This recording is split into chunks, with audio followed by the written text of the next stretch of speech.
Bapak, perkenalkan kami dari kelompok 10. Di sini ada Saya Dio jadi Saya Elsyah Sabita Bami. saya Melipastika Arafat, Saya Bali Gici Mahmud.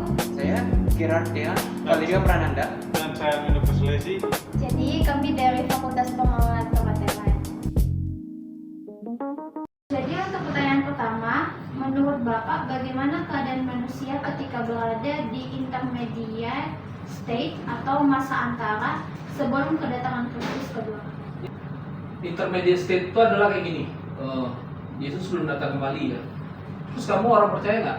Percaya Yesus nggak? Nah kalau kamu mati, kamu kemana? Nah intermediate state itu yang sedang kita bahas. Nah sekarang saya ingin kasih dua sudut pandang ya, sudut pandang Alkitab, yaitu harus menjadi dasar kebenaran untuk kita menjawab pertanyaan ini. Terus juga yang kedua adalah karena saya itu dari Christ Chapel Karawaci, kita punya warisan namanya tuh Westminster Standards. Saya menggunakan itu nanti ya.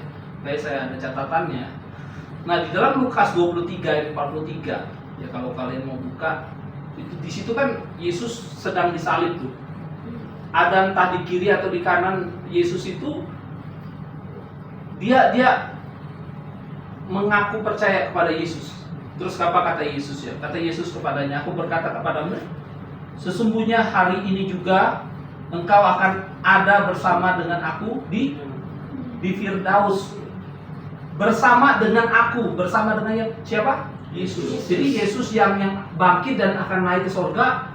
Jadi penjahat itu akan bersama dengan Yesus di Firdaus. Dalam artian di sini untuk menunjukkan apa? Untuk menunjukkan intermediate state itu ada yang pertama itu, dan juga intermediate state itu di mana jiwa manusia yang mati, orang percaya itu akan bersama dengan Yesus dalam kondisi yang conscious, bukan tidur, bukan mati, tapi benar-benar ada bersama dengan Yesus itu dulu. Jadi jiwanya itu bersama, tetapi tubuhnya itu terpisah. Tubuhnya akan terurai karena dikuburkan kan. Tetapi ketika Yesus datang kedua kali, di situ tubuh kita akan dibangkitkan. Baru kita memiliki tubuh yang baru. Kira-kira itukah yang dipelajari kalian? Yes, jadi jiwanya itu bersama dengan Tuhan. Tetapi ini berbeda dengan Katolik. Kalau Katolik itu kan purgatori, dalam artian kayak gini. Orang percaya Yesus, orang tidak percaya Yesus bisa akhirnya nanti ke surga.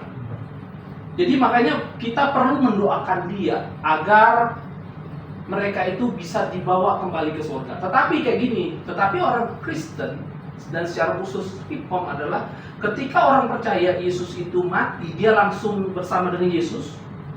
Dan orang yang tidak percaya Yesus itu langsung berada di neraka. Tapi jiwanya dulu, belum tubuhnya. Paham nggak? Oke. Nah saya itu Alkitab, baru saya menggunakan Westminster Confession of Faith chapter 32.1. Saya bahasa Inggris, nanti saya terjemahkan ya. The bodies of man after death return to dust. Jadi tubuhnya itu kembali menjadi debu. And see corruption, dan hancur. But their souls, tetapi jiwa mereka which neither die nor sleep, artinya tidak mati dan juga tidak tidur, having an immortal subsistence, immediately return to God who gave them. Jadi kembali kepada Allah bersama dengan Yesus. The souls of the righteous being then made perfect in holiness are received into the highest heavens, where they behold the face of God in the light of glory, waiting for the full redemption of their bodies. Nah, saya terjemahkan lagi ya. Nah, di situ tubuh manusia setelah kematian kembali menjadi debu dan melihat kehancuran tubuhnya ya. Tetapi jiwa mereka yang tidak mati maupun tertidur, artinya jiwa itu tidak mati, tidak tertidur, memiliki keberadaan yang tidak bisa mati, sehingga kembali kepada Allah yang memberikannya. Jiwa orang-orang benar yang saat itu disempurnakan dalam kekudusan diterima di dalam surga yang tertinggi dan jiwa orang fasik dicampakkan ke dalam neraka.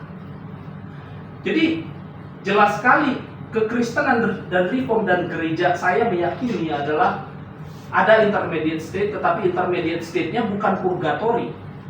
Tetapi intermediate state adalah orang percaya itu bersama dengan Yesus, tapi jiwanya, tubuhnya belum. Tubuhnya akan dibangkitkan ketika Yesus datang kembali. Dan orang yang tidak percaya Yesus itu bersama ya dengan orang tidak percaya di neraka. Itu aja. Pertanyaan kedua, salah satu tanda sebelum kedatangan Kristus yang kedua kali adalah terjadinya tribulasi atau masa sengsara. Itu bisa kita lihat di Matius 24 ayat 9 dan Matius 15 sampai 21. Bagaimana pendapat Bapak untuk mengenai masa tersebut? Nah, tribulasi itu apa yang kalian pahami? Jadi setiap yang kepercayaan aku mengerti Ya. itu setiap orang percaya itu ketika mereka mengaku Yesus, memilih Yesus itu di masa penyiksaan. Jadi mereka tuh akan disiksa karena mereka percaya Yesus. Tapi di masa itu kayak lebih kayak ke masa penyiksaan sih menurut aku. Oke. Nah, di dalam kekristenan itu banyak pandangan. Saya bagi aja menjadi dua, sebenarnya banyak pandangannya. Ada pandangan dispensasionalism. Dispensasionalism itu melihat wahyu itu sebagai sesuatu yang literal. Dalam artian kayak gini, 7 tahun nanti masa tribulasi, masa penganiayaan sebelum Yesus datang kembali. Jadi nanti itu 7 tahun, nggak tahu kapan itu. Nah, nanti akan ada tribulasi atau penyiksaan yang sangat berat. Itu dispensasional. Dia melihat wahyu itu secara literal. Tetapi reform dan saya itu meyakini yang namanya amillennialism. Apa itu amillennialism? Itu adalah kita percaya bahwa wahyu itu harus dimaknai secara simbolik. Tetapi tidak hanya simbolik, tetapi ada hal-hal juga yang mungkin jadi epistel, begitu juga dengan sejarah. Tetapi ini banyaknya apostolik, bukan apostolik, nubuatan, ya. Nah, jadi apa yang kami yakini adalah kayak gini. Tribulasi itu adalah terjadi saat Yesus datang sampai Yesus datang kembali. Jadi tidak hanya nunggu 7 tahun nih, tetapi saat Yesus datang, dalam artian saat ini pun sudah ada masa tribulasi. Ya, artinya apa? Yesus pernah mengatakan bahwa akan ada orang-orang yang mengaku dirinya Mesias. Nah, sudah ada nggak? Ada kan? Nabi palsu sudah ada nggak? Sudah. Penganiayaan orang Kristen sudah ada nggak? Ada.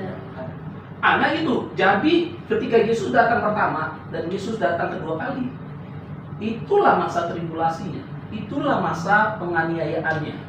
Tetapi, nah ini nih, eskatologi itu harus diyakini already and not yet. Already itu artinya sudah dan belum final. Paham nggak? Oh iya. Paham ya? Sudah sering dengar ini kan? Jadi sudah ada nggak tribulasinya? Sudah, tetapi finalnya itu belum. Finalnya adalah ketika Yesus datang kembali. Di situ Yesus akan menjadi hakim. Gitu aja dari penjelasan saya. Ada yang bertanya? Berarti bisa itu mengajarkan kita untuk kesetiaan sih Pak, dengan banyaknya kayak yang Bapak bilang tadi, banyaknya bencana yang akan kita hadapi. Ini mencoba kita bagaimana kita bisa setia kepada Tuhan gitu sampai Tuhan nanti datang kedua. Yes. Jadi wahyu itu mengajarkan kita ya untuk setia yang pertama, dan yang kedua adalah untuk kita tuh berharapnya kepada Yesus. Dan yang ketiga adalah meyakini bahwa Yesus di sorga itu adalah Allah dan Raja, dan Dia berjanji Dia akan datang kembali. Ya, nantikan kedatangan Dia kembali. Dalam artian kita akan mengalami penganiayaan, ya udah itu semestinya orang Kristen. Ya, kamu pernah dianiaya? Belum pernah? Aniaya dalam bentuk apa? Oh, bagus. Pertanyaannya bagus tuh. Pernah dianiaya? Ya. Apa yang kamu pahami bentuk penganiayaan? Penganiayaan itu semacam merendahkan orang lain. Yes. Menganggap orang lain itu tidak penting. Yes. Nah, sebenarnya penganiayaan itu ada beberapa stage. Ya, pertama stage itu adalah dikucilkan, diasingkan, kemudian akhirnya difitnah, akhirnya dikriminalisasi, baru penganiayaan fisik. Ya. Sampai sejauh mana kalian mengalami penganiayaan? Orang Kristen sering kok mengalami penganiayaan. Mungkin kita penganiayaan fisik belum pernah ya. Kamu pernah nggak secara fisik? Untuk saya secara fisik tuh